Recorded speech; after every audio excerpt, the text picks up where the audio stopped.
பிதா சுதன் பரிசுத்த ஆவியின் பேராலே ஆமீன். ஆண்டவர் உங்களோடு இருப்பாராக, உம் ஆன்மாவோடும் இருப்பாராக. இணைச்சட்டம் புத்தகத்தில் இருந்து வாசகம். அதிகாரம் 9, இறைவார்த்தை 3. சுட்டெரிக்கும் நெருப்பை போன்று உங்களை வழிநடத்தி செல்பவர் உங்கள் கடவுளாகிய ஆண்டவரே என்பதை அறிந்து கொள்ளுங்கள். ஆண்டவரின் அருள்வாக்கு. இறைவா உமக்கு நன்றி. எங்கள் பரலோக தந்தையே, இயேசு கிறிஸ்துவே, தூயனல் ஆவியே, தகப்பனே, இந்த அருமையான காலை பொழுதிற்காக உமக்கு நன்றி சொல்லி உம்மை துதித்துமை ஆராதிக்கிறோம் சுவாமி. புதிய நாள் எங்களுக்கு கூட்டி கொடுத்திருப்பதற்காக உமக்கு நன்றி. ஒவ்வொரு நாளும் அதிகாலையிலே உமது அன்பு பிரசன்னத்தை உணர வைத்து உமது வல்லமையினாலும் இரக்கத்தினாலும் எங்களை தாங்குவதற்காக உமக்கு நன்றி சொல்லி உம்மை ஆராதிக்கிறோம் அப்பா. ஒவ்வொரு நாளும் தகப்பனே எங்களை தாங்கி வழிநடத்தி கொண்டு இருக்கின்றீர். நாங்கள் எப்படி வாழ வேண்டும் என்றும் நீர் எங்களுக்கு கற்றுக் கொடுப்பதற்காக உமக்கு நன்றி சொல்லி உம்மை துதிக்கிறேன் அப்பா. அனுதினமும் நீர் எங்களுடைய குரலுக்கு செவி சாய்ப்பதற்காக உமக்கு நன்றி. அதிகாலையிலே உமது அன்பை சுவைத்து பார்க்க உம்மை தேடி வர நீர் எங்களுக்கு இந்த வாய்ப்பை உருவாக்கி கொடுத்திருப்பதற்காக உமக்கு நன்றி சொல்லி உம்மை துதிக்கிறேன் அப்பா. தூயாதி தூயவரும் பரிசுத்த தெய்வமாய் இருக்கக்கூடிய அன்பு தெய்வமே, உம்மை ஆராதிக்கின்றோம். இந்த நாளிலே நாங்கள் யாரிடம் செல்வோம் தகப்பனே? நீர் மட்டுமே எங்களுக்கு தாயாக தகப்பனாக இருக்கின்றீர். ஆண்டவரே, ஒவ்வொரு நாளும் சுட்டெரிக்கும் நெருப்பை போன்று எங்களோடு கடந்து வருகின்றீர். ஆண்டவரே, நீர் எங்களை வழிநடத்தக்கூடிய தெய்வமாய் இருக்கிறபடியினால் எங்களுடைய கால் இடராதபடி எங்களால் நேர்மையான வழியிலே நடக்க முடிகின்றது. என் ஆண்டவராகிய இயேசு கிறிஸ்துடைய வல்லமையை புரிந்து கொள்ள முடிகின்றது. ஆண்டவரே, நீர் எங்களைப் போல ஒரு சாதாரண மனிதராக இந்த உலகத்தில் கடந்து வந்த பொழுது உமது அன்பு பிள்ளைகளை தேடி வந்து அவர்களை ஆசீர்வதித்து அவர்களை திடப்படுத்தி உயர்த்தி ஒவ்வொரு நாளும் தகப்பனே உமக்கு ஏற்ற ஒரு வாழ்க்கை வாழ நீர் அவர்களுக்கு உறுதுணையாய் இருந்ததற்காக உமக்கு நன்றி சொல்லி உம்மை துதிக்கிறேன் அப்பா. அதே போல் இந்த நாளிலும் கூட நற்கருணையிலே உயிருள்ள தெய்வமாக இருந்து நாங்கள் உமது திருவுடலை பெற்றுக் கொள்ளும் பொழுது நீர் எங்களுக்குள் கடந்து வந்து எங்களை ஆசீர்வதிப்பதற்காக உமக்கு நன்றி சொல்லி உம்மை துதிக்கிறேன் அப்பா. ஆண்டவராகிய இயேசு கிறிஸ்துவே, அதிசயங்களையும் அற்புதங்களையும் செய்யக்கூடிய தெய்வமே, இந்த நாளிலே எங்களுடைய வாழ்க்கையிலே ஒரு அற்புதங்களை செய்வீராக, அதிசயங்களை செய்வீராக. என் ஆண்டவருக்கு ஏற்ற வாழ்க்கை நடக்கக்கூடிய மகனாக மகளாக இந்த நாளிலே ஒவ்வொருவரையும் நீர் உருவாக்கி கொண்டு இருப்பதற்காக உமக்கு ஸ்தோத்திரிக்கிறோம் சுவாமி. தகப்பனே, உம்முடைய வல்லமையை அறிந்த பிறகும் உமது கிருபையை புரிந்து கொண்ட பிறகும் உமது ஆற்றலை உணர்ந்து கொண்ட பிறகும் நாங்கள் இந்த உலகத்திலே பாவம் செய்து அலைந்து திரிந்து கொண்டு இருக்கின்றோம். ஆண்டவரே, உமக்கு எதிராக குற்றம் புரிந்தோம்.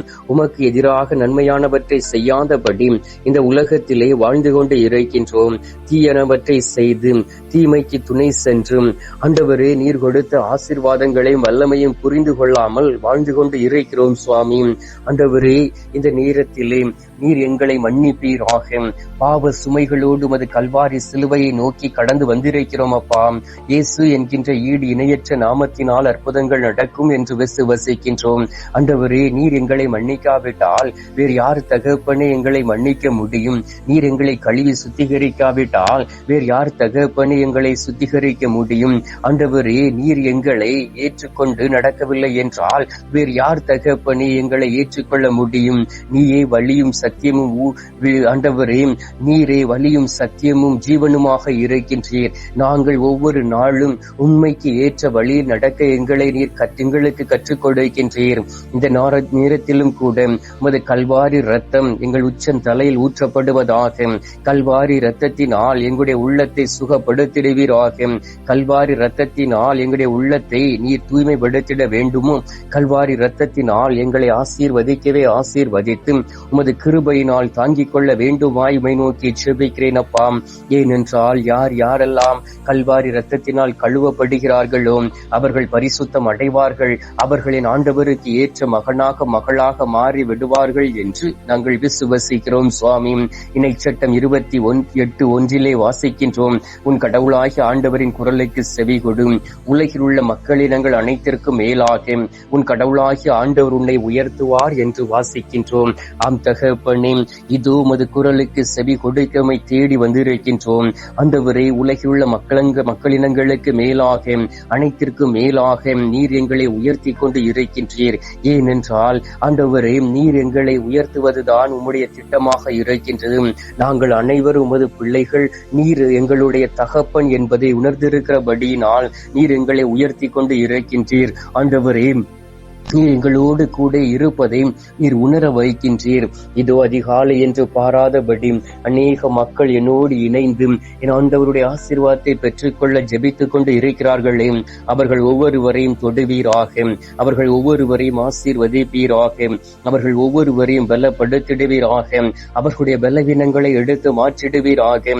ஏனென்றால் ஒரு மனிதன் பலவீனம் அடையும் பொழுது அவன் நோய்வாய்ப்பட்டு விடுகின்றான். ஒரு மனிதன் ஆற்றல் குன்றக்கூடிய வேளையிலே அவன் நோய்வாய்ப்பட்டு இந்த உலகத்திலே வாழ முடியாமல் மாறி போய் விடுகின்றான். இந்த நேரத்திலும் யாரெல்லாம் பலவீனத்தோடு வந்திருக்கிறார்களோ, குற்ற உணர்வோடு வந்திருக்கிறார்களோ, அவர்களையும் அவருடைய குடும்பங்களையும் நிறைவாக ஆசீர்வதித்து அவர்களை உமக்கு ஏற்ற மகனாக மகளாக மாற்றி விடுவீராக. எசேக்கியேல் 37வது அதிகாரம் 23வது வார்த்தையில் சொல்லப்பட்டு இருக்கின்றது, அவர்கள் எனக்கு மக்களாய் இருப்பார்கள், நான் அவர்களுக்கு கடவுளாய் இருப்பேன் என்று. ஆம் தகப்பனே, நீர் எங்களுக்கு கடவுளாக இருக்கின்றீர். நீரே எங்களுக்கு எப்பொழுதும் ஆசீர்வாதத்தை பொழியக்கூடிய அன்பு தெய்வமாக, வாழ்ந்து கொண்டு இருக்கக்கூடிய தெய்வமாக, இந்த உலகத்தில் நாங்கள் பார்த்த ஒரே ஒரு மெய்மையான தெய்வமாக நீர் இருப்பதை எங்களுக்கு உணர வைத்திருக்கின்றீர். உமது பிள்ளைகளுக்கு உணர வைத்திருக்கின்றீர். எனவே அவர்களை ஆசீர்வதித்து அவர்களை மென்மேலும் உயர்த்தி என் ஆண்டவருடைய சித்தத்தை நிறைவேற்றக்கூடிய மகனாக மகளாக மாற்றிடுவீராக. ஆண்டவரே, மோய்சன் திக்கு வாயா இருந்த பொழுது அவனுக்கு நாப்பழக்கத்தை கொடுக்க, அவருக்கு உதவி செய்ய அவருடைய சகோதரை அனுப்பியதை போல சவுல் கழுதையை தேடி சென்ற பொழுது அவரை உயர்த்தி ஒரு அரசராக மாற்றியது போல தாவீது ஆடு மாடு மேய்த்து கொண்டு இருந்தவரை என் ஆண்டவர் தாமே அவரை உயர்த்தி இஸ்ரேல் மக்களுக்கு அரசராக மாற்றி ஆண்டவரே, கோலியாத்தை முறியடித்த அன்பு தெய்வமே, இதோ இந்த நேரத்திலும் கூட அநேக மக்கள் மோய்சனாக, சவுலாக, தாவீதாக, ஆமோஸாக இந்த உலகத்தில் வாழ்ந்து கொண்டு இருப்பதை பார்க்க முடிகின்றது. அவர்களுக்கு ஏற்ற ஒரு வாழ்க்கையை கொடுப்பீராக. அவர்கள் உம்மை அறிந்து புரிந்து கொண்டு இந்த உலகத்திலே வாழவும், என் ஆண்டவர் கொடுக்கக்கூடிய அறிவாற்றலை பெற்றுக்கொண்டு நடக்கவும், ஆண்டவரே, நாங்கள் செல்லக்கூடிய வழிகள் எல்லாவற்றிலும் வல்லமையான தூதர்களை வைத்து பாதுகாக்கவும், சுட்டெரிக்கும் நெருப்பை போல எங்களுடைய வாழ்க்கையில் கடந்து வர வேண்டுமாயும் உம்மை நோக்கி ஜெபிக்கிறேன் அப்பா. இந்த நேரத்திலும் கூட மருத்துவ பணி செய்து கொண்டு இருக்கக்கூடிய மருத்துவர்களை ஒப்புக்கொடுக்கின்றேன், மருத்துவச்சிகளை ஒப்புக்கொடுக்கின்றேன். ஆண்டவரே, அங்கே வேலை செய்து கொண்டு இருக்கக்கூடிய ஒவ்வொரு அன்பார்ந்த நர்சுமார்களை ஒப்புக்கொடுக்கின்றேன். ஆண்டவரே, ஒவ்வொருவரையும் ஆசீர்வதிப்பீராக. அவர்கள் தகுந்த முறையில் அங்கு இருக்கக்கூடிய நோயாளிகளுக்கு உதவி செய்யவும், பணத்திற்கு துணை போய்விடாதபடி ஆண்டவரே, ஒவ்வொரு நாளும் அவர்கள் வாழ்ந்திடவும் என் ஆண்டவருடைய கிருபையும் ஆற்றலும் கூட கடந்து வர வேண்டுமாய்மை நோக்கி ஜெபிக்கிறேன் அப்பா. ஆண்டவரே, அவர்களுடைய ஆற்றல் குன்றக்கூடிய நேரத்திலே பாதுகாப்பாய் இருப்பீராக. அநேக பொய்யான மருத்துவர்களை பார்த்து இருக்கின்றோம், அவர்களுக்கு மனமாற்றத்தை கொடுப்பீராக. நோய்வாய்ப்பட்டு மருத்துவமனையில் சிகிச்சை பெற்றுக் கொண்டு இருக்கக்கூடிய அன்பு தம்பி தங்கைகளை ஒப்புக்கொடுக்கின்றேன், அவர்களுடைய நோய்களை ஒப்புக்கொடுக்கின்றேன். ஒவ்வொருவரையும் தொட்டு குணமாக்கி ஆசீர்வதித்து ஆண்டவரே, அவர்களை நீர் பலப்படுத்திட வேண்டுமாய்மை நோக்கி ஜெபிக்கிறேன் அப்பா. ஆண்டவராகிய இயேசு கிறிஸ்துவை இந்த நேரத்திலே உத்திரிக்க ஸ்தலத்தில் இருக்கக்கூடிய ஆத்துமாக்களை நினைவு கூறுகின்றோம். யாதுமறியாத ஆத்துமாக்களை நினைவு கூறுகின்றோம். மறக்கப்பட்ட ஆத்துமாக்களை நினைவு கூறுகின்றோம். நேற்றும் என்றும் மறித்த ஆத்துமாக்களை நினைவு கூறுகின்றோம். இவர்களுக்கு உமது திரு சமூகத்திலே நித்திய இளைப்பாறுதலை தந்துவிட வேண்டுமாய்மை நோக்கி ஜெபிக்கிறேன் அப்பா. இந்த அருமையான காலை பொழுதிலே நீர் எங்களுடைய ஜெபத்தை கேட்டிருப்பதற்காக உமக்கு நன்றி. ஜெபத்தை கேட்டு பதில் தந்திருப்பதற்காக உமக்கு ஸ்தோத்திரம், ஸ்தோத்திரம், ஸ்தோத்திரம். மீட்பெரும் இரட்சகருமான இயேசுவின் திருக்கரத்தில் ஒப்புக் கொடுத்து எங்கள் தாய் கன்னி மரியாள் வழியாக ஜெபிக்கின்றோம். அன்பு தந்தையே, ஆமீன். பரலோகத்தில் இருக்கிற எங்கள் பிதாவே, உம்முடைய நாமம் அர்ச்சிக்கப்படுவதாக, உமது ராஜ்யம் வருக, உமது சித்தம் பரலோகத்தில் செய்யப்படுவது போல பூலோகத்திலும் செய்யப்படுவதாக. எங்கள் அனுதின உணவை எங்களுக்கென்று அளித்தருளும். எங்களுக்கு தீமை செய்கிறவர்களை நாங்கள் பொறுப்பது போல எங்கள் பாவங்களை பொறுத்தருளும்.